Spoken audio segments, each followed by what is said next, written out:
കേരളത്തിൻ്റെ സാമൂഹിക സാംസ്കാരിക ബൗദ്ധിക മണ്ഡലത്തിലെ ഏറ്റവും പ്രമുഖനായ ഒരു വ്യക്തിയാണ് ഇന്ന് നമ്മളോടൊപ്പം എൻ്റെ ദൈവത്തിൽ സംസാരിക്കാനുള്ളത്.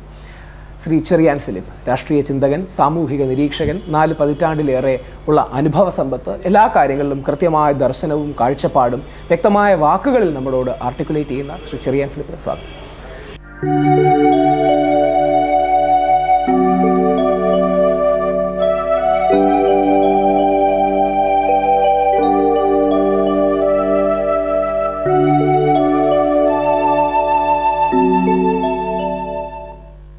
എൻ്റെ ദൈവം എന്നാണ് നമ്മുടെ പ്രോഗ്രാം. ഈ ചോദ്യം ഒരിക്കലെങ്കിലും ചിന്തിക്കാത്ത ആരും കാണില്ല. എതിർക്കാനാണെങ്കിലും അനുകൂലിക്കാനാണെങ്കിലും വിശ്വസിക്കാനാണെങ്കിലും അവിശ്വസിക്കാനാണെങ്കിലും അങ്ങയുടെ കാഴ്ചപ്പാട് എന്താണ്? ഓർമ്മ വെച്ച നാൾ മുതൽ തന്നെ ചിന്തിക്കുന്ന വിഷയമാണ് ദൈവം. തൂണിലും തുരുമ്പിലും ദൈവമുണ്ട് എന്ന ഈശ്വര സങ്കല്പം പലപ്പോഴും ഉയർന്നു വന്നിട്ടുള്ള സാഹചര്യത്തിൽ പലപ്പോഴും അങ്ങനെയുള്ള ചിന്തകളുടെ പുറകാലെ പോയിട്ടുണ്ട്. പക്ഷേ ആദ്യ കാലഘട്ടത്തിലൊന്നും നമുക്ക് അതിലേക്ക് എത്താൻ സാധിച്ചിട്ടില്ല. പക്ഷേ ഇപ്പോൾ 60ലേക്ക് എത്തി നിൽക്കുന്ന സന്ദർഭത്തിൽ എനിക്ക് ശക്തമായ ഒരു ദൈവവീക്ഷണമുണ്ട്. ഇപ്പോൾ രൂപപ്പെട്ടിരിക്കുന്ന എൻ്റെ ദൈവവീക്ഷണം സത്യമാണ് എൻ്റെ ദൈവം, സ്നേഹമാണ് എൻ്റെ മതം, ധർമ്മമാണ് എൻ്റെ ശാസ്ത്രം, കർമ്മമാണ് എൻ്റെ മാർഗം എന്നാണ്. ഇത് ഒരു ദിവസം ഉണ്ടായതല്ല, അനുഭവത്തിൻ്റെ വെളിച്ചത്തിൽ ഉണ്ടായതാണ്. ഞാൻ യഥാർത്ഥത്തിൽ ഒരു യാഥാസ്ഥിതിക ക്രിസ്ത്യൻ കുടുംബത്തിൽ വന്ന ആളാണ്. അതായത് തറാപറ എന്ന് പഠിപ്പിക്കുന്നതിനേക്കാൾ മുമ്പ് തന്നെ ദൈവവചനങ്ങൾ, ആദ്യം ദൈവം ആകാശം ഭൂമി സൃഷ്ടിച്ചു, അത്യുന്നതങ്ങൾ ദൈവത്തിൻ്റെ മഹത്വം, ഭൂമിയിൽ ദൈവപ്രസാദമുള്ളവർക്ക് സമാധാനം, ബൈബിൾ വചനങ്ങളാണ് പഠിപ്പിച്ചത്. അപ്പോൾ സൺഡേ സ്കൂൾ എന്ന് പറഞ്ഞ് ഞായറാഴ്ച പഠിപ്പിക്കുന്ന ക്രൈസ്തവ വിശ്വാസികളുടെ സ്കൂളുണ്ട്. അതിൽ പഠിച്ച് 1ാം സ്ഥാനം നേടി വന്ന ആളാണ്. വെക്കേഷൻ ബൈബിൾ സ്കൂൾ, അതായത് ക്രിസ്ത്യാനികൾ വെക്കേഷൻ കാലത്ത് ബൈബിൾ പഠനമുണ്ട്. അതിലെനിക്ക് തിരുവനന്തപുരത്ത് 1ാം സ്ഥാനം കിട്ടിയിട്ടുള്ള ആളാണ്. അപ്പോൾ അങ്ങനെ ക്രൈസ്തവ പഠനത്തിൽ ക്രൈസ്തവ അന്തരീക്ഷത്തിൽ വളർന്ന ഒരാളാണ് ഞാൻ. പക്ഷേ 17 വയസ്സ് വരെ ആ അന്തരീക്ഷം ചെന്നുള്ളൂ. 17 വയസ്സിന് ശേഷം എൻ്റെ ദർശനം മാറി. കാരണം ക്രൈസ്തവ ദർശനത്തിൻ്റെ മൂല്യങ്ങൾ പൂർണ്ണമായി ഉൾക്കൊള്ളുകൊണ്ട് തന്നെ മറ്റു മതങ്ങളുടെ നന്മകളെയും സംശീകരിക്കുന്ന ഒരവസ്ഥയിലേക്ക് ഞാൻ വന്നു. അതുകൊണ്ട് കാരണം ക്രൈസ്തവ കാര്യങ്ങൾ മാത്രം പഠിച്ചിരുന്ന എനിക്ക് എൻ്റെ യൗവനത്തിലേക്ക് എത്തുന്ന ഒരു സന്ദർഭത്തിൽ മാത്രമേ മറ്റു മതങ്ങളെക്കുറിച്ച് പഠിക്കാൻ പറ്റുള്ളൂ. അതിനുശേഷം ഞാൻ പിന്നീട് എല്ലാ മതങ്ങളുടെയും നല്ല അംശങ്ങൾ സ്വീകരിക്കുകയും തിന്മകൾ വെടിയുകയും ചെയ്യുക എന്നുള്ള ഒരവസ്ഥയിലേക്കാണ് എത്തിയത്. പ്രാചീന കാലഘട്ടത്തിലെ ദൈവസങ്കല്പം തന്നെയാണ് ഇപ്പോഴും നല്ലതെന്നാണ് എൻ്റെ വിശ്വാസം. കാരണം ആദ്യം മനുഷ്യനെ ആരാധിച്ചിരുന്നത് പ്രകൃതിയാണ് ദൈവം. സൂര്യൻ ഇന്നും എന്നോട് ചോദിച്ചിട്ടുണ്ടെങ്കിൽ സൂര്യൻ്റെ തേജസ് ഈ പ്രകൃതി നിയന്ത്രിക്കുന്നത് ഊർജ്ജ സ്രോതസ്സാണ്. അപ്പോൾ സൂര്യനാണ് പ്രപഞ്ചത്തിലെ ഏറ്റവും വലിയ ശക്തി കേന്ദ്രം. ഒരർത്ഥം നോക്കുമ്പോഴത്തേക്കൊണ്ട് നമ്മൾ പ്രപഞ്ചശക്തി, ഇപ്പം സത്യമാണ് ദൈവം എന്ന് പറഞ്ഞു, നമ്മുടെ മുമ്പിലുള്ള ശാശ്വത സത്യം എന്താ? പ്രപഞ്ചമാണ്. ആ പ്രപഞ്ചത്തിൻ്റെ വിസ്തൃതിയെക്കുറിച്ച് നമുക്കൊരു ധാരണയില്ല. അണ്ടകടാകമാണ്. പണ്ട് നമ്മൾ സൗരയൂഥത്തെക്കുറിച്ച് കേട്ടിട്ടുള്ളൂ. അതായത് തന്നെ സൗരയൂഥം തന്നെ വരുന്നത് കോപ്പർനിക്കസും മറ്റേ ഗലീലിയും ഒക്കെ വരുന്ന കാലഘട്ടത്തിലാണ്. അതിനു മുമ്പ് തന്നെ ഭൂമി ഉരുണ്ടതാണ് എന്നുള്ള സങ്കല്പമാണ്. ഭൂമി ഉരുണ്ടതാണെന്ന് ഇപ്പോഴും നമ്മൾ പല സ്ഥലങ്ങളിൽ പോയി പറഞ്ഞ ആളുകൾ വിശ്വസിക്കില്ല. കാരണം അത് ശാസ്ത്രത്തിൻ്റെ നേട്ടമാണ്. അപ്പോൾ ശാസ്ത്രത്തിൻ്റെ നേട്ടമായി പ്രാചീന കാലഘട്ടത്തിലെ ദൈവസങ്കല്പങ്ങൾ തന്നെ മാറി. ബൈബിളിൽ ആദ്യ വാക്ക് പോലും നമുക്ക് വിശ്വസിക്കാൻ പറ്റില്ല. ആദ്യം ദൈവം ആകാശവും ഭൂമി സൃഷ്ടിച്ചു. വിരുദ്ധമാണ്. ശാസ്ത്രവിരുദ്ധമാണെന്ന് പറയാൻ കാരണം എന്നുണ്ടെങ്കിൽ ഭൂമി ഉരുണ്ടതാണ് എന്ന് കണ്ടെത്തുന്നതിന് മുമ്പും ഒരു അച്ചുതൊണ്ടിൽ ഇങ്ങനെ കറങ്ങിക്കൊണ്ടിരിക്കുന്നു എന്ന് കണ്ടെത്തുന്നതിന് മുമ്പ് സൂര്യനെക്കുറിച്ചുള്ള സങ്കല്പം, സൗരയൂഥത്തെക്കുറിച്ചുള്ള സങ്കല്പം ഉണ്ടാകുന്നതിന് മുമ്പ് ഈ ആകാശവും ഭൂമി എന്ന് പറഞ്ഞിട്ടുണ്ടെങ്കിൽ തട്ടുംപുറം പോലെ ആകാശം മുകളിലും താഴെ ഭൂമിയും, താഴെ അങ്ങ് അകത്ത് പാതാളം അല്ലെങ്കിൽ നരകം എന്നൊക്കെ പറയുന്ന സങ്കല്പങ്ങളുണ്ട്. ഇന്ന് അതൊന്നും നമുക്ക് വിശ്വസിക്കാൻ കഴിയില്ല. അപ്പോൾ ശാസ്ത്രം മതസങ്കല്പങ്ങളെ മാറ്റുകയും യാഥാസ്ഥിതിക മതങ്ങളുടെ ചട്ടക്കൂടുകൾ പൊട്ടിച്ചെറിയുകയും ചെയ്യും. ആ സന്ദർഭത്തിൽ മതങ്ങൾ ശാസ്ത്രത്തെ എതിർത്തു. ശാസ്ത്രീയമായ കണ്ടുപിടുത്തം നടത്തിയ ഗലീലിയോയും അതുപോലെ തന്നെ ബ്രൂണോയും ഒക്കെ പുറത്താക്കുക മാത്രമല്ല ക്രൂരമായി അവഗസിക്കുന്ന അല്ലെങ്കിൽ പീഡിപ്പിക്കുന്ന അവസ്ഥ വന്നു. അപ്പം അതൊക്കെ ഉണ്ടായിട്ടുള്ളത് ചരിത്രത്തിൻ്റെ ഭാഗമായിട്ടാണ്. അപ്പം എൻ്റെ ദൈവസങ്കല്പം, ഞാൻ സത്യത്തിൽ വിശ്വസിക്കുന്നു. പ്രപഞ്ച സത്യം അല്ലെങ്കിൽ പ്രകൃതിയുടെ സത്യം, അതാണ് ഏറ്റവും വലിയ ഒരു പാന്തീസം എന്നൊക്കെ പ്രകൃതി തന്നെയാണ്, അങ്ങനെ കരുതാം. ഒരു സ്പിനോസയും ഐൻസ്റ്റീനും ഒക്കെ പറയുന്നത് പ്രകൃതി എന്ന് പറഞ്ഞിട്ടുണ്ടെങ്കിൽ നമ്മൾ പ്രകൃതി എന്ന് പറയുന്നതിനപ്പുറം, ഞാൻ പ്രകൃതി എന്ന് പറയുമ്പോഴത്തേക്കൊണ്ട് മനുഷ്യൻ എന്ന് പറയുന്ന നിലയിൽ മനുഷ്യർ തമ്മിലുള്ള ബന്ധമാണ്. മൃഗങ്ങളോട് ബന്ധം പാടില്ലെന്നല്ല പറയുന്നത്. മനുഷ്യൻ എന്ന് പറയുമ്പോൾ മനുഷ്യർ തമ്മിലുള്ള സഹവർത്തിത്വം, മാനവികത, ആ അർത്ഥത്തിൽ നോക്കുമ്പോൾ ഞാനൊരു മാനവീയവാദിയാണ്, ഒരു സെക്യുലർ ഹ്യൂമനിസ്റ്റ് എന്നൊക്കെ അല്ലേ അങ്ങനെ. അതൊരു വിശാല ഇടത് കാഴ്ചപ്പാടിനോട് ചേർന്ന് നിൽക്കുന്ന കാഴ്ചപ്പാട്. 100%. അപ്പൊ പലപ്പോഴും ആൾക്കാർ എൻ്റെ ഒരു വിമർശനമായി പറയാറുള്ളത് അതൊരു ഐഡിയോളജിക്കൽ പൊസിഷൻ ആണെന്നും ജീവിതത്തിലെ അനുഭവങ്ങളോട് പലപ്പോഴും അത് എതിര് നിൽക്കുന്നുള്ളതാണ്. ഒരു അർത്ഥത്തിൽ ഏതൊരു വ്യക്തിക്കും എന്തെങ്കിലും ഒരു തരത്തിൽ നമ്മൾ റീസണബിൾ അല്ല, റാഷണൽ അല്ല എന്ന് തോന്നുന്ന അനുഭവങ്ങളും വിധിയെന്നോ തിരിച്ചു തോന്നുമ്പോൾ കുറെ ഉൾക്കാഴ്ചകളോ ഒക്കെ ലഭിക്കാൻ സാധ്യതകളുണ്ട്. പലരും അങ്ങനെ ഒരു പറയാറുണ്ട്. അതിന് അൾട്ടിമേറ്റ് വാലിഡിറ്റി ഇല്ലെങ്കിൽ പോലും അങ്ങയുടെ ജീവിതത്തിൽ തിരിഞ്ഞു നോക്കുമ്പോൾ വിധി തന്ന യുക്തിക്കപ്പുറം ഉണ്ടായ അതുപോലെ ഏതെങ്കിലും അനുഭവങ്ങൾ അങ്ങേക്ക് റീകോൾ ചെയ്യാൻ കഴിയും? ഒരിക്കലുമില്ല. കാരണം ഞാൻ യുക്തിവാദിയല്ല, പക്ഷെ എങ്കിൽ പോലും യുക്തിക്ക് കൂടുതൽ പ്രാമുഖ്യം കൊടുത്തിട്ടാണ്. യുക്തിയും വേണം, ബുദ്ധിയും വേണം, രണ്ടും ഒരുമിച്ച് പോലെ പറ്റുകയുള്ളൂ. നേരത്തെ ചോദിച്ചതുപോലെ ഇടതുപക്ഷ മൂല്യങ്ങളും ക്രൈസ്തവ മൂല്യങ്ങളും ഒന്ന് തന്നെയാണ്. കാരണം ഈ പറയുന്ന ക്രൈസ്തവ സഭ ക്രിസ്തുവിന് ശേഷം ഉണ്ടാകുന്ന 300 വർഷങ്ങൾക്ക് ശേഷമാണ്. അത് കഴിഞ്ഞ് വളരെ വർഷങ്ങൾക്ക് ശേഷമാണ് കാർൽ മാർക്സിന്റെ തിയറി വരുന്നത്. അധ്വാനിക്കുന്നവരും ഭാരം ചുമന്നവരും എൻ്റെ അടുക്ക് വരിക എന്നുള്ളതാണ് ക്രിസ്തുവിന്റെ പ്രധാനപ്പെട്ട സന്ദേശം. മർദ്ദിതരും ക്രൂശിതരും എന്നൊക്കെ പറയുന്ന ആദ്യകാല അടിമത്വത്തെ ഏറ്റവും ശക്തമായി യേശുക്രിസ്തു എടുത്തു, പൗരോഹിത്യം തീർത്തു. യഥാർത്ഥത്തിൽ യേശുക്രിസ്തുവിന്റെ പേരിൽ ഇന്ന് ഒരു പൗരോഹിത്യ സഭ നിൽക്കുന്നെങ്കിൽ പോലും, സഭകൾ നിൽക്കുന്നെങ്കിൽ പോലും പൗരോഹിത്യം ഏറ്റവും കൂടുതൽ വിമർശിച്ച യേശുക്രിസ്തുവാണ്. യെരുശലേം ദേവാലയത്തിൽ ചെന്നിട്ട് കച്ചവടക്കാരുടെ ചാട്ടവാറ കഴിച്ചു. മാത്രമല്ല പുരോഹിതന്മാരെ അഭിസംബോധന ചെയ്തത് വെള്ളയടിച്ച കുഴിമാടങ്ങൾ, സർപ്പസന്തതികൾ എന്ന് പറയുന്നത് ഒരു ഇന്നാണെങ്കിൽ സർപ്പസന്തതികൾ എന്ന് ആരെങ്കിലും വിളിച്ചു പോയാൽ, ഒരു രാഷ്ട്രീയത വിളിച്ചു പോയാൽ അതിന്റെ പേരിൽ ഇടകലകലം വരും. പിന്നെ അതായിരിക്കും ഏറ്റവും വലിയ വിവാദം. അപ്പൊ അത്രയ്ക്ക് നിശ്ചിതമായ വിമർശനം പൗരോഹിത്യത്തെ നടത്തിയത് യേശുക്രിസ്തുവാണ്. ആ യേശുക്രിസ്തുവിന്റെ കാഴ്ചപ്പാട് തന്നെയാണ് പിന്നീട് കാർൽ മാർക്സിന്റെ തീയലുകളുടെ കമ്മ്യൂണിസ്റ്റുകൾ വന്നത്. ഇപ്പൊ തന്നെ ഫ്രാൻസിസ് മാർപ്പാപ്പ പറഞ്ഞ ഒരു അവസാനത്തെ ഒരു വാക്ക് എന്ന് പറഞ്ഞിട്ടുണ്ടെങ്കിൽ കമ്മ്യൂണിസ്റ്റുകാർ ക്രിസ്ത്യാനികളോട് ഏറ്റവും അടുപ്പമുള്ളവരാണ്, ക്രൈസ്തവരുടെ പ്രധാനവാഹകരാണ് കമ്മ്യൂണിസ്റ്റുകാർ എന്ന് പറയുന്ന അവസ്ഥയിലേക്ക് പ്രോ കമ്മ്യൂണിസ്റ്റ് ആണെന്നുള്ള ഒരു ഇതുപോലും അദ്ദേഹത്തെ കുറിച്ച് അങ്ങനെ പറഞ്ഞിട്ടുണ്ടെങ്കിൽ പോലും അദ്ദേഹം പറഞ്ഞത് ക്രൈസ്തവ ദർശനവും കമ്മ്യൂണിസ്റ്റ് സിദ്ധാന്തവും തമ്മിലുള്ള ഒരു യോജിപ്പാണ്. ഇപ്പൊ വിമോചന ദൈവശാസ്ത്രം എന്ന് പറയുന്ന ഒരു സംഭവമുണ്ട്. അപ്പൊ അത് നമുക്ക് ഒരു പറയാൻ പറ്റും. അപ്പൊ ആ അർത്ഥത്തിൽ ഒരു ക്രൈസ്തവൻ ആയി ജനിച്ചു വളർന്ന ഞാൻ ഒരു പ്രായം എത്തിയപ്പോൾ ഇപ്പൊ കമ്മ്യൂണിസ്റ്റ് മൂല്യങ്ങളുമായി ഞാൻ ബന്ധപ്പെടുന്നുണ്ടെങ്കിൽ ആ ക്രൈസ്തവ മൂല്യങ്ങളുടെ സ്വാധീനം തന്നെയാണ്.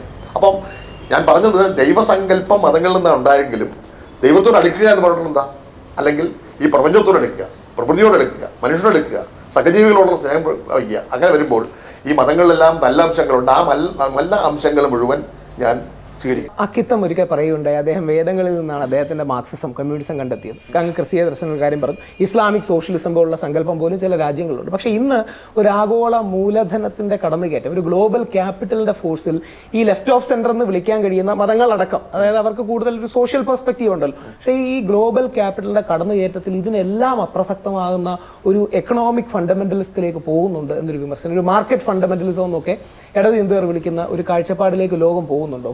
ധനമാണ് ദൈവം, അടിസ്ഥാനപരമായി കാശാണ് ദൈവം എന്നുള്ളൊരു സങ്കല്പത്തിലേക്ക്. അത് തീർച്ചയാണ്. കാരണം പണ്ട് മനുഷ്യന്റെ അധ്വാനത്തിൽ നിന്നാണല്ലോ കാർൽ മാർക്സിന്റെ തീരുമാനം വരുന്നത്. അധ്വാനത്തിന്റെ ചൂഷണം ചെയ്യപ്പെടുന്നു, മിച്ചമൂല്യം ഉണ്ടാകുന്നു എന്നുള്ള തിയറി തന്നെ. ഇന്നും അധ്വാനിക്കുന്ന മനുഷ്യൻ തന്നെയാണ് ഏറ്റവും പ്രധാനം. പക്ഷേ ആധുനിക ഹൈടെക് യുഗത്തിൽ അധ്വാനത്തിന്റെ പ്രസക്തി നഷ്ടപ്പെട്ടുകൊണ്ടിരിക്കുകയാണ്. എല്ലാ സ്ഥലങ്ങളിലും യന്ത്രയോട്ടം, മനുഷ്യൻ ചെയ്യുന്ന റോബോട്ട് ചെയ്യുന്നു. ഇപ്പോൾ സ്വിച്ചമർത്തിയിട്ടുണ്ടെങ്കിൽ കാര്യങ്ങൾ നടക്കുന്നു. റോഡിൽ ഇരുന്നുകൊണ്ട് തന്നെ വിമാനം മാത്രമല്ല റോക്കറ്റും കാറുകൾ ഓടിക്കാൻ കഴിയുന്ന അവസ്ഥ വരുന്നു. അപ്പോൾ നമ്മുടെ കൈപ്പത്തി പോലും ഇപ്പോൾ ഒരു പ്രതീകമല്ല. വിരൽത്തുമ്പിൽ ലോകത്തെ നയിക്കാൻ കഴിയുന്ന വരുമ്പോൾ നമ്മുടെ ശാരീരിക അധ്വാനത്തെക്കാൾ നമ്മുടെ മാനസിക ഭൗതിക ശേഷികൾക്കാണ് ആധുനിക യുഗത്തിൽ പ്രസക്തിയുള്ളത്. അപ്പോൾ അതുകൊണ്ട് അവിടെ നോക്കുമ്പോഴത്തേക്കൊണ്ട് ക്രിസ്തുമതത്തിൻ്റെയും കാർൽ മാർക്സ് തിയറിയുടെ അടിസ്ഥാനം അധ്വാനമാണെങ്കിൽ അധ്വാനത്തിൻ്റെ പ്രസക്തി പോലും കുറഞ്ഞുകൊണ്ടിരിക്കുന്നു. എങ്കിൽ പോലും അധ്വാനങ്ങൾക്ക് അപ്പുറം ഒരു മൂല്യമുണ്ട്. ആ മൂല്യം എന്ന് പറഞ്ഞിട്ടുണ്ടെങ്കിൽ നമ്മൾ പ്രകൃതിയിൽ ജീവിക്കുന്നവർ പാലിക്കേണ്ട ചില മൂല്യങ്ങളാണ്. ആ മൂല്യങ്ങളുടെ സംരക്ഷകന്മാർ മതങ്ങൾ തന്നെയാണ്. അതുകൊണ്ടാണ് ഞാൻ മതങ്ങളുടെ ചില കാര്യങ്ങൾ ഉപയോഗിക്കുന്നത്. ഇപ്പം ദൈവം ഉണ്ടോ ഇല്ലെന്ന് ചോദിച്ചിട്ടുണ്ടെങ്കിലും ദൈവഭയം എന്ന് പറയുന്ന ഒന്നാണ് പലപ്പോഴും ചില ആളുകളെ ഡിസിപ്ലിൻ ഉണ്ടാക്കുന്നത്. ഇപ്പം നമ്മൾ വ്യവസ്ഥാപിതമായ രാഷ്ട്രീയത്തിൻ്റെ നിയമങ്ങൾക്ക് അപ്പുറം ദൈവനിയമം ഉണ്ടെങ്കിൽ ഇപ്പം 10 കൽപ്പനകൾ, മോശ കൽപ്പനകൾ, ഞാൻ കുട്ടിക്കാലം പഠിച്ചൊരു സംഭവമാണ്. അന്ന് പോലെ ഒരു മനസ്സിലുള്ളത് 10 കൽപ്പനകൾ പാലിക്കണം. അപ്പോൾ അതിൽ 9ാമത്തെ കൽപ്പനയാണ് വ്യഭിചാരം ചെയ്യുന്നത്. ഞാനൊന്ന് ചോദിച്ചിട്ടുണ്ട് എന്താണ് വ്യഭിചാരം, അതൊക്കെ വയസ്സാകുമ്പോൾ മനസ്സിലായിക്കോളൂ എന്ന് പറഞ്ഞിട്ടുണ്ട്. അപ്പം ആ 10 കൽപ്പനകൾ എന്ന് പറയുന്ന ഒരു അന്നത്തെ ഒരു കൽപ്പന അല്ലെങ്കിൽ ഒരു സിദ്ധാന്തം, ആ സിദ്ധാന്തം മതപരമായ സിദ്ധാന്തം നമ്മളെ മനുഷ്യനെ നന്നാക്കാൻ സാധിച്ചിട്ടുണ്ട്. അതേസമയം ഓരോ ലോകത്തിനും അതിൻ്റെതായ ഗുണങ്ങളുണ്ട്. ആ ഗുണങ്ങൾ തന്നെയാണ് ദൈവദർശനം. പക്ഷെ ആ ദൈവദർശനമാകട്ടെ, മാനവികതയാകട്ടെ, ഒരു സ്പിരിച്വലിസമോ ഹ്യൂമനിസമോ ആകട്ടെ, ഈ ഒരു ഫാർ റൈറ്റ് എന്ന് വിളിക്കാൻ കഴിയുന്ന എക്കണോമിക് ഫണ്ടമെന്റലിസം, ഞാൻ ആ വാക്ക് നേരത്തെ ഒന്ന് ഉപയോഗിക്കുകയാണെങ്കിൽ, ആ മാർക്കറ്റിന്റെ വ്യാപനത്തിൽ ഇതെല്ലാം മാർക്കറ്റ് ഫോഴ്സസ് ആണെന്നൊരു ചിന്ത വരികയും ഇനിയും ഒരുപക്ഷെ ഒരു നോക്കുന്ന യങ്സ്റ്റർ എന്ന നിലയിൽ ഇത് തിരിച്ചു പോകാൻ സാധ്യതയില്ലാത്ത രീതിയിൽ ഒരു മാർക്കറ്റിന്റെ കടന്നുകയറ്റവും മാർക്കറ്റിന്റെ വ്യാപനവും വളർച്ചയും കാണുന്നുണ്ട്. അങ്ങനെയാണോ അതോ തിരിച്ചു വരാൻ സാധ്യതയുണ്ട്? ഏതെങ്കിലും ഒരു രീതിയിൽ വൈരുദ്ധ്യാത്മകമായി അത് തിരിച്ചടിക്കാൻ സാധ്യത? ലോകം മാറുന്നത് പുതിയ ദശയിലേക്കാണ്. എൻ്റെ ജീവിതത്തിന് തന്നെ കൺമുമ്പിൽ ഞാനൊരു 50 വർഷം മുമ്പ് കണ്ട കാഴ്ചയല്ല, അത്ര പെട്ടെന്ന് മാറുകയാണ്. എഞ്ചുപടി പഠിച്ചു വന്ന നമ്മൾ കുട്ടികൾ ഇപ്പോൾ കമ്പ്യൂട്ടറും കാൽക്കുലേറ്ററും വരുന്നു. ഇപ്പോൾ ഉറി, അമ്മിക്കല്ല്, ആട്ടുകല്ല് അതൊക്കെ ഒന്നും ഇപ്പോൾ ഇല്ല, ഒക്കെ മാറി ഇപ്പോൾ എല്ലാം യാന്ത്രിക യുഗത്തിലേക്ക് വന്നപ്പോഴത്തേക്കുള്ള അതിൻ്റെ അനുഭവം വന്നു. അപ്പം ലോകം മാറുന്നതനുസരിച്ച് കമ്പോള വ്യവസ്ഥ ശക്തിപ്പെടുന്നു. അപ്പോൾ കമ്പോള വ്യവസ്ഥ എന്ന് പറയുമ്പോഴത്തേക്കൊണ്ട് നമ്മൾ മനുഷ്യൻ സ്വാർത്ഥനാണ്. ആ സ്വാർത്ഥനായ മനുഷ്യന് സാധനങ്ങൾ വാങ്ങാനുള്ള ത്വര കൂടുന്നു. ആ വാങ്ങാനുള്ള പണം എവിടെ നിന്നുണ്ടാക്കും എന്നുള്ളത് കൊണ്ടുള്ള മാർഗങ്ങളെക്കുറിച്ച് ആലോചിക്കുന്നു. നമ്മുടെ ടി വിയുടെ പരസ്യം പോലെ തന്നെയാണ്. കാരണം നെയ്ബേഴ്സ് എൻവി ഓണേഴ്സ് പ്രൈഡ് എന്ന് പറയുന്നത് പോലെ തന്നെയാണ്. ആൾക്കാരെ അസൂയപ്പെടുത്തുക എന്നുള്ള സിദ്ധാന്തം പോരുമ്പോൾ നമ്മുടെ കമ്പോളവൽക്കരണത്തിന്റെ ഭാഗമായിട്ട് ധാരാളം മാനുഷികമല്ലാത്ത ധാരാളം ദുരാഗ്രഹങ്ങൾ, മൂല്യങ്ങൾ, ആഡംബരങ്ങളൊക്കെ വളരുന്നുണ്ട്. ഈ ആഡംബരങ്ങൾ നിയന്ത്രിക്കേണ്ട ഉത്തരവാദിത്വം ഒരു പരിധിവരെ മതങ്ങൾക്കാണ്. രാഷ്ട്രീയ പാർട്ടിക്ക് സാധിക്കില്ല. രാഷ്ട്രീയ പാർട്ടികളുടെ കേന്ദ്രീകരണം പ്രധാനമായിട്ടും അധികാരത്തെ കേന്ദ്രീകരിച്ചാണ്. അധികാരം കിട്ടിയാൽ തങ്ങൾ രാജ്യത്തിന്റെ വികസനത്തിന് വേണ്ടി എന്ത് ചെയ്യുന്നു, മനുഷ്യരാശിയുടെ വികസനത്തിന് വേണ്ടി ചെയ്യുന്നു എന്നുള്ള ഒരു തത്വമാണ് രാഷ്ട്രീയ കക്ഷികൾക്കുള്ളത്. പക്ഷേ മനുഷ്യന്റെ മൂല്യങ്ങൾ സദാ ഒരു മോറൽ സയൻസ്, ധർമ്മശാസ്ത്രം എന്ന് പറയുന്ന സാധനം പ്രസക്തമുണ്ട്. അത് നിലനിർത്തേണ്ട ഉത്തരവാദിത്തം മതങ്ങളുണ്ട്. പക്ഷേ അത് മതങ്ങൾ ചെയ്യുന്നുണ്ടോ എന്നുള്ളതാണ് പ്രശ്നം. പക്ഷേ നേരത്തെ ചോദിച്ച ഉത്തരത്തിലേക്ക് വരുന്നു. അതായത് ഇന്നിപ്പോൾ മതങ്ങളെ നയിക്കുന്നത് മോഡേൺ ക്യാപിറ്റലിസം തന്നെയാണ്. കോർപ്പറേറ്റ് വൽക്കരണം, കോർപ്പറേറ്റ് പറഞ്ഞ മതങ്ങളുണ്ടായി, സ്ഥാപനവൽക്കരണം. മതങ്ങളുടെ പ്രധാന ഘടകം എന്താ? കച്ചവടവൽക്കരണമാണ്. മതങ്ങൾ സ്ഥാപനങ്ങൾ ഉണ്ടാക്കുന്നു. മതങ്ങൾ ഈ പറയുന്ന ഒരു കാലത്ത് സേവനമായിരുന്ന ആശുപത്രികൾ, വിദ്യാലയങ്ങളൊക്കെ പോലും ഇന്ന് കച്ചവടവൽക്കരിക്കപ്പെടിച്ച് ലാഭത്തിന് വേണ്ടിയുള്ള ഉപകരണമായി മാറും. പക്ഷെ അവർ പറയുന്ന അങ്ങ് അവരോട് എന്ത് പറയും? ഞാൻ ഇത്തരം ആൾക്കാരോട് സംസാരിക്കാറും ഇന്റർവ്യൂ എടുക്കാറുണ്ട്. അവർ പറയുന്നത് കാലത്തിന്റെ മുന്നോട്ടുള്ള പ്രയാണത്തിൽ ഒരുതരം ഇൻസ്റ്റിറ്റ്യൂഷണലൈസേഷനും കൊമേഴ്ഷ്യലൈസേഷനും ഇല്ലെങ്കിൽ ഞങ്ങൾക്ക് നിൽക്കാനാവില്ല. ഇതാണ് അവരുടെ കൗണ്ടർ ആർഗ്യുമെന്റ്. അത് കാലത്തിന്റെ കുത്തൊഴുക്കാണ്. ഞങ്ങൾക്ക് ആ ടൈഡിൽ നിന്ന് മാറി നിൽക്കാൻ, ഒഴുക്കിനെതിരെ നിൽക്കാൻ ഞങ്ങൾക്ക് കഴിയില്ല എന്നുള്ള വാദഗതി പറഞ്ഞാൽ അങ്ങ് എന്ത് മറുവാദം പറയും? ലോകം മുഴുവൻ കമ്പോള ശക്തികളുടെ കൈകളിലേക്ക് പോകുമ്പോൾ അതനുസരിച്ച് ഒരു സാമ്പത്തിക ക്രമീകരണം ഉണ്ടാവും, തീർച്ചയാണ്. പക്ഷേ സാമ്പത്തിക ക്രമീകരണം എന്ന് പറഞ്ഞാൽ കോർപ്പറേറ്റ് ഹൗസുകളോ അല്ലെങ്കിൽ ഒരു ബിസിനസ് ഹൗസുകളോ ആ മാർഗം സ്വീകരിച്ച് മനസ്സിലാക്കാം. പക്ഷെ മതങ്ങൾ അതല്ല. മതങ്ങളുടെ ഒരു ലക്ഷ്യമുണ്ട്, ദൈവസങ്കല്പം മാത്രമല്ല. ആ മൂല്യങ്ങൾ ഈ കമ്പോളവൽക്കരണവും മുതലാളിത്തവൽക്കരണവും മനുഷ്യത്വരഹിതമാണ്, അത് മനുഷ്യനെ ഹിതകരമല്ല എന്നൊരു വിശ്വാസം വന്നാൽ അതിനെ തകർക്കേണ്ട ഉത്തരവാദിത്വം മതങ്ങൾക്കാണ്. ആ മതപരമായ ഉത്തരവാദിത്വം നിർവഹിക്കാതെ ഈ കമ്പോളവൽക്കരണത്തിന്റെ ഭാഗമായിട്ടുള്ള തീവ്ര മുതലാളിത്തവൽക്കരണത്തിന്റെ പാതയിലേക്ക് വ്യവസ്ഥാപിത മതങ്ങൾ എല്ലാം പോകുന്നു എന്നുള്ളതാണ് സത്യം. ഒരു ചോദ്യം കൂടി, അതായത് ഇത് മുതലാളിത്തത്തിന്റെ ഭാഗത്ത് നിൽക്കുന്ന അല്ലെങ്കിൽ ക്യാപിറ്റലിന്റെ ഭാഗത്ത് നിൽക്കുന്നവരുടെ ആർഗ്യുമെന്റ് ഈ പലപ്പോഴും മതങ്ങളാകട്ടെ മാർക്സിസം ആകട്ടെ ഒരു മനുഷ്യരെല്ലാം സമന്മാരാണ് എന്നൊരു ആശയ പരിപ്രേക്ഷ്യത്തിലാണ് നിൽക്കുന്നത്. Human beings are bone equal. Even American state പോലും അങ്ങനെയാണ് തുടങ്ങുന്നത്. ജോൺ ലോക്ക് ഒക്കെ പറയുന്നത് എല്ലാം ഒരു വെള്ള പേപ്പറാണ്, മനുഷ്യരെല്ലാം സമന്മാരാണ്. അത് ആ ഇഗലിറ്റേറിയൻ സങ്കല്പത്തിലാണല്ലോ ഇതെല്ലാം നിൽക്കുന്നത്. ഇക്വാളിറ്റി, പാവപ്പെട്ടവനും സമ്പന്നനും തമ്മിലുള്ള അന്തരം കൂടുന്നു. അപ്പൊ അങ്ങനെ ഒരു സങ്കല്പം ശരിയല്ലെന്നും മെൻ ആർ ബോൺ യുണീക്ക്, മനുഷ്യർ വ്യത്യസ്തരായി തന്നെയാണ് ഉണ്ടാകുന്നത്. അതുകൊണ്ട് ഒരാൾക്ക് പാടാനോ ഒരാൾക്ക് സമ്പത്ത് ക്രിയേറ്റ് ചെയ്യാനായിരിക്കും കഴിവ്. ഈ ഇഗാലിറ്റേറിയൻ ദർശനങ്ങൾ, ഇക്വാളിറ്റി ദർശനങ്ങൾ അടിസ്ഥാനപരമായി ശാസ്ത്രീയമല്ല എന്നൊരു കാഴ്ചപ്പാടാണ് പല കോർപ്പറേറ്റ് രംഗത്തെ ആൾക്കാരും പറയുന്നത്. അവർ പറയുന്നു it is not about equality, it is only about access and opportunity. ഇതാണ് പലപ്പോഴും പറയുന്നൊരു കാഴ്ചപ്പാട്. ഈ കാഴ്ചപ്പാടിനെ അവിടെ ഒരു മധ്യമാർഗമാണ് ശരിയെന്നാണ് വിശ്വാസം. അതായത് ഈ പറയുന്ന പഴയ കാലഘട്ടത്തിൽ മനുഷ്യൻ, അതായത് ഒരു വിഭാഗം ആളുകൾ മുതലാളിത്ത വർഗം, ഒരു വിഭാഗം തൊഴിലാളി വർഗം അങ്ങോട്ടും ഇങ്ങോട്ടും ഒരു ചൂഷണത്തിന്റെ കാലമാണ്, അല്ലെങ്കിൽ അടിച്ചമർത്തലിന്റെ കാലമാണ്. അപ്പോൾ മനുഷ്യന്റെ സമത്വമല്ലായ്മല്ല, അസമത്വത്തിന്റെ തോത് വളരെ ഒരു പരിധിക്ക് അപ്പുറമാണ്. അപ്പോൾ അടിമകളെ പോലെ പണിയെടുക്കുന്ന ആളുകളുടെ അധ്വാനം ചൂഷണം ചെയ്ത് വേറൊരു വിഭാഗം തടിച്ചു കൊടിച്ചു വളരുന്നു. അപ്പോൾ അത്തരം ഒരു അന്തരത്തിൽ നിന്നും ഒരു സമത്വം ഉണ്ടാകണം, സാമൂഹിക പ്രശ്നമായിരുന്നു, ഒരു മിഡിൽ പാത്ത് ആയിരുന്നു. പക്ഷെ അതേസമയം എല്ലാ ആളുകളും സമന്മാരാണോ എന്ന് ചോദിച്ചിട്ടുണ്ടെങ്കിൽ രൂപത്തിലും ഭാവത്തിലും പോലും അല്ലല്ലോ. ഇപ്പൊ നമ്മുടെ രാജ്യത്തുള്ള ഈ പറയുന്ന വംശങ്ങളൊക്കെ തന്നെയാണെങ്കിലും അല്ല. അപ്പൊ അവിടെ സമത്വം എന്ന് പറഞ്ഞ ആശയത്തിൽ ശാസ്ത്രീയ സോഷ്യലിസം എന്ന് പറയുന്നത് തന്നെ എന്താ, എല്ലാവരും ഒന്നാക്കുക എന്നുള്ള അർത്ഥത്തിൽ ഒരേപോലെ ആക്കുക എന്നുള്ളതല്ല, ഒരേ യൂണിഫോം ഇട്ട് ഒരേ ചിട്ടയിൽ ഒന്നുമല്ല. മനുഷ്യനിൽ വ്യത്യസ്തമുണ്ട്. ജൈവവൈവിധ്യം പോലെ തന്നെ എല്ലാത്തിനും വൈവിധ്യമുണ്ട്. ആ വൈവിധ്യമുള്ള മനുഷ്യന്റെ മെറിറ്റിനാണ് പ്രസക്തി. അതുകൊണ്ട് മെറിറ്റിനും കാഴ്ചപ്പാടുണ്ട്. ഭൗതികമായ നേട്ടങ്ങൾക്ക് തന്നെയാണ് പ്രസക്തി. ഇപ്പം ശാസ്ത്രജ്ഞനായ ഒരാൾ ഉണ്ടാക്കുന്ന നേട്ടങ്ങൾ സാധാരണ ഒരു കൂലിപ്പണിക്കാരൻ പറ്റില്ല. അത് ആ അന്തരം ഇല്ലാതാക്കാൻ നമുക്ക് പറ്റുമോ?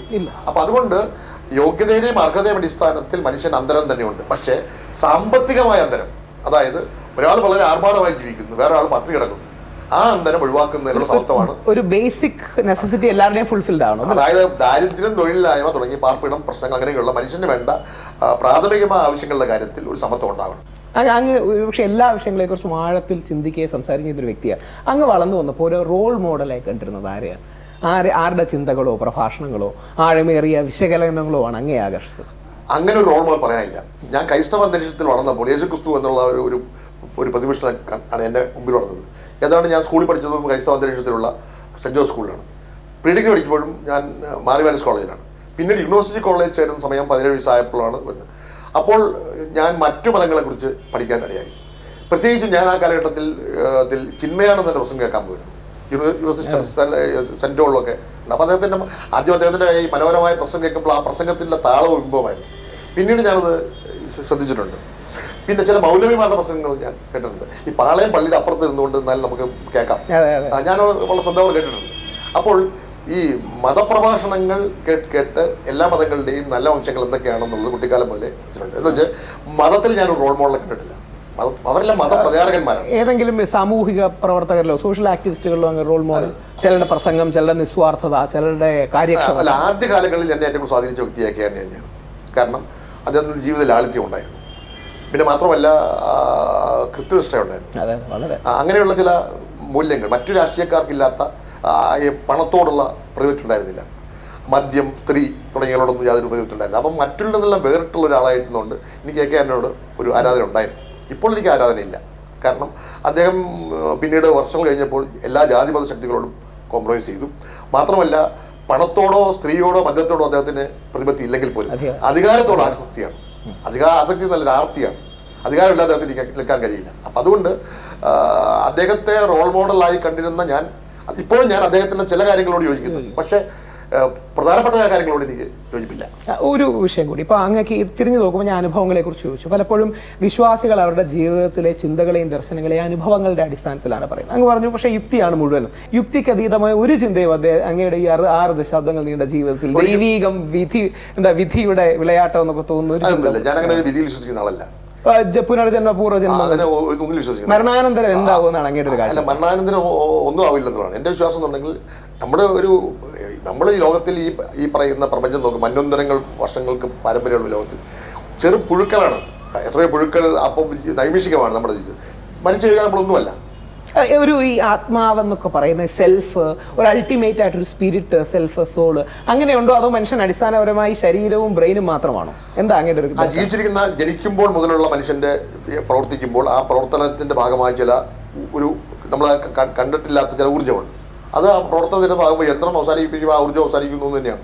അപ്പൊ ആ ഒരു മെറ്റീരിയലിസ്റ്റ് യന്ത്രമാണ് മനുഷ്യൻ എന്നുള്ള സങ്കല്പമാണ്. യന്ത്രം എന്ന് പറഞ്ഞിട്ടുണ്ടെങ്കിൽ നമ്മളിപ്പം ആധുനിക ശാസ്ത്രത്തിൽ റോബോട്ട് എന്ന് പറയുന്ന മനുഷ്യൻ ഉണ്ടാക്കുന്നു. ആ റോബോട്ടിനെ കൊണ്ട് പ്രോഗ്രാം ചെയ്തിട്ട് ചില കാര്യങ്ങൾ ചെയ്യിക്കാൻ കഴിയും. അതുപോലെ നമ്മുടെ ബ്രെയിനിൽ എന്തൊക്കെയുണ്ട്. അല്ല, അതുപോലെ പ്രോഗ്രാംഡ് ആയതാണോ മനുഷ്യൻ? പക്ഷെ യന്ത്രത്തിനില്ലാത്ത ജീവനോ ഇന്റലിജൻസ് എന്നൊക്കെ പറയുന്ന കുറച്ച് കാര്യങ്ങൾ നമുക്ക് ഉണ്ടെന്നാണ്. അല്ല, അത് കണ്ടെത്താൻ കഴിയില്ല. ഇപ്പോഴും നമ്മൾ മനുഷ്യന്റെ മാനസിക ഘടന അങ്ങനെയുള്ള കാര്യങ്ങളൊക്കെ പഴയ സങ്കല്പങ്ങളിൽ നിൽക്കുന്നതല്ല, നമുക്ക് ഒന്നും കണ്ടെത്താൻ കഴിയത്തില്ല. ഇപ്പൊ ഈശ്വരനുണ്ടോ ഇല്ലെന്ന് ചോദിച്ചിട്ടുണ്ടെങ്കിൽ എനിക്ക് അങ്ങനെ ഒരു ഈശ്വരനുണ്ടോ എന്ന് ഈശ്വരൻ ഇല്ലല്ലോ എന്ന് പറയാൻ പറ്റില്ല. കാരണം എന്താ? കാരണം ഈ പ്രപഞ്ചം എങ്ങനെയൊക്കെ നീങ്ങുന്നത് എന്താണ്? ഇനി അങ്ങനെയാണെങ്കിൽ ഈശ്വരനെ സൃഷ്ടിച്ചത് ആരെന്ന് അടുത്ത ചോദ്യം വരുന്നു. അപ്പോൾ അതുകൊണ്ട് അത്തരം വലിയ കാര്യങ്ങളെ കുറിച്ചൊന്നും ഞാൻ ചിന്തിക്കാറേ ഇല്ല. നമ്മുടെ ജീവിതത്തിൽ വിധി എന്ന് പറഞ്ഞിട്ടുണ്ടെങ്കിൽ നമ്മളതിനുണ്ടാക്കുന്നതാണ്. അപ്പം ഞാൻ പല കാര്യങ്ങളിലും മറ്റുള്ളവർ ഇപ്പോഴും പഠിക്കുന്ന ധാരാളം തീരുമാനങ്ങൾ എടുത്തിട്ടുണ്ട്.